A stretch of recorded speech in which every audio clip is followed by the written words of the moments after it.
For years, the Esperia blade has failed to live up to the expectations that players long held for it. In 3.17.2, the blade underwent a massive performance rework. But will these changes make it competitive against other light fighters like the Gladius or Arrow? Legacy Fleet's performance testing revealed the answer.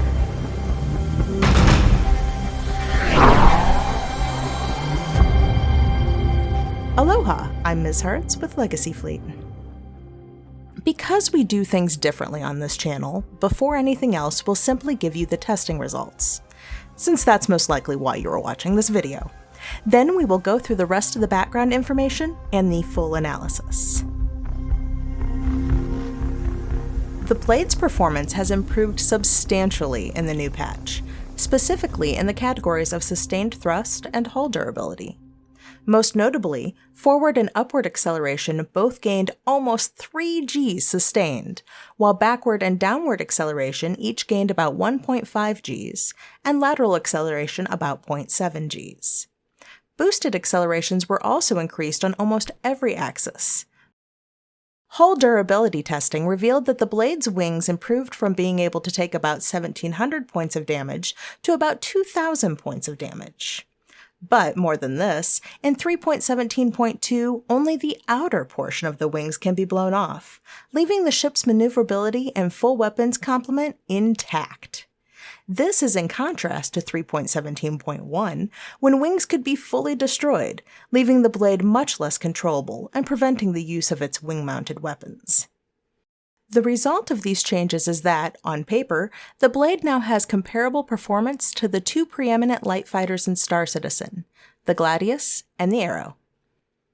For thrust capacity, the blade holds an edge in forward, backward, and especially downward thrust, while the Gladius and the Arrow maintain slightly better lateral boosted acceleration. Most notably, the blade's forward boosted acceleration is much higher than the other light fighters, which gives it a higher combined acceleration, otherwise known as trichord acceleration. The blade's rotation parameters remain identical to those of the Gladius, and we did additional testing for this examination to ensure that rotational acceleration and jerk are roughly similar between the two ships as well.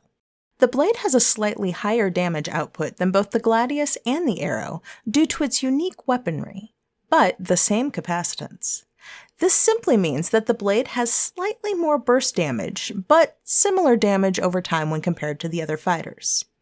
Additionally, the blade's Warlord cannons were buffed. Their projectile velocity was made to match those of repeaters at 1,400 meters per second, twice what they were before, which makes them viable against more maneuverable targets. The blade's hull durability is now comparable to that of the Arrow and the Gladius. In fact, new bugs in the form of dead zones favor the blade, with the top, bottom, and inner wing potentially having separate pieces that block damage, similar to the drop tank on the belly of the Gladius. Because of this, the blade in some respects has even better effective durability than the other light fighters. The blade remains a ship with an odd-shaped profile, and it has a significant impact on its vulnerability during combat.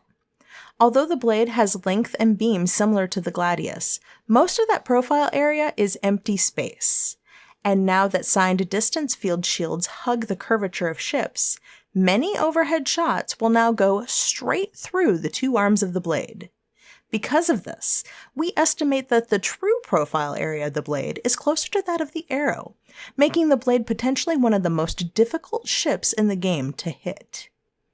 A potential limiting factor of the blade is its hydrogen fuel mechanics. There's a lot of conflicting game file data on this, so we'll skip that and just give you what our testing revealed. While the blade has a hydrogen fuel tank somewhat smaller than that of the Arrow, its biggest problem is that it burns fuel about 4 times faster during identical maneuvering.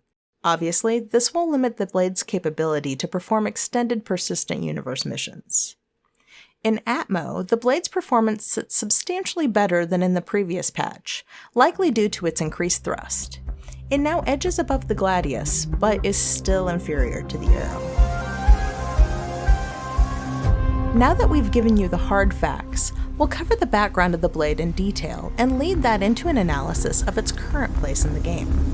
To accomplish this analysis, we'll consider 2 questions. 1. Can the blade effectively perform the mission it is designed to perform? And 2. Is the blade competitive with other ships in accomplishing this mission? The Esperia blade was announced and offered as a concept sail in 2016 and was from the start marketed as a light fighter, focusing on maneuverability over shields and weapons. The concept described it as a veteran skirmisher with a simplistic, less advanced design when compared to the more advanced Scythe, Glaive, and Void. The blade became flyable in 2018 as part of the 3.2 patch. Right now, to obtain a blade, you can buy it in-game from Astro Armada at Area 18 for 3.4 million credits. Alternatively, you can wait until either the Intergalactic Aerospace Expo in November or Alien Week in June, and pay a whopping $275 US to buy one. This is in comparison to the Arrow and the Gladius, which cost $75 and $90 respectively, and can be purchased at any time.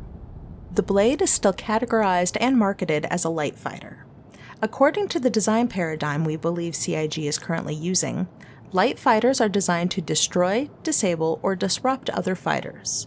To accomplish this, they usually need accurate weaponry and targeting systems, as well as high maneuverability to keep up with and potentially dogfight against other fighters.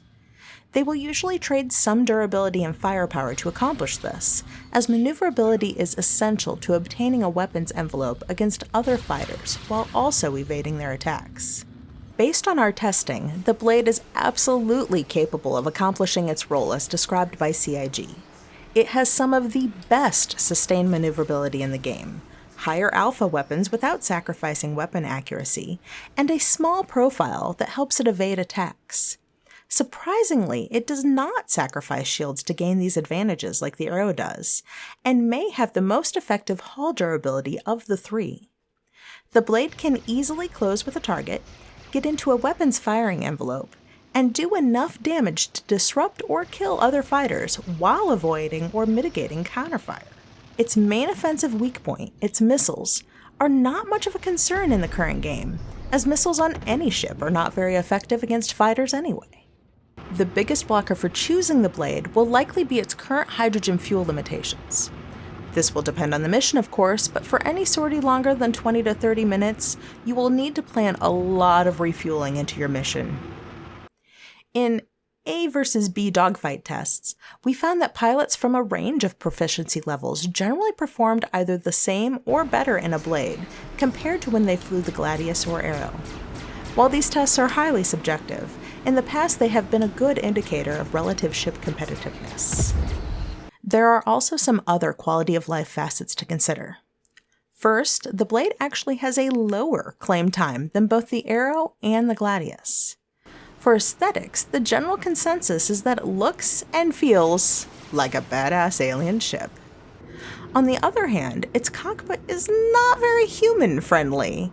The bright red can make the HUD difficult to read, and it blooms out the outside world at night, making night navigation more hazardous. In precipitation, the red light reflects a lot more and causes even more problems. Can the blade effectively perform the mission it's designed to perform? We believe it can, especially if its fuel consumption is corrected, as we believe that's not intended to be as inefficient as it currently is. Is the blade competitive with other ships accomplishing this mission? Based on what we've seen, it certainly is, and if its fuel issues and simple unavailability to most players weren't a factor, we think it could have the potential to become the dominant light fighter in the game. We hope this video helped you. All the data and sources used for this video belong to you, the community, and are listed in the description. We know some of the parameters described may be new to some of you. If you have questions, do not hesitate to contact us in our Discord server. Best of luck, and we'll see you in the verse.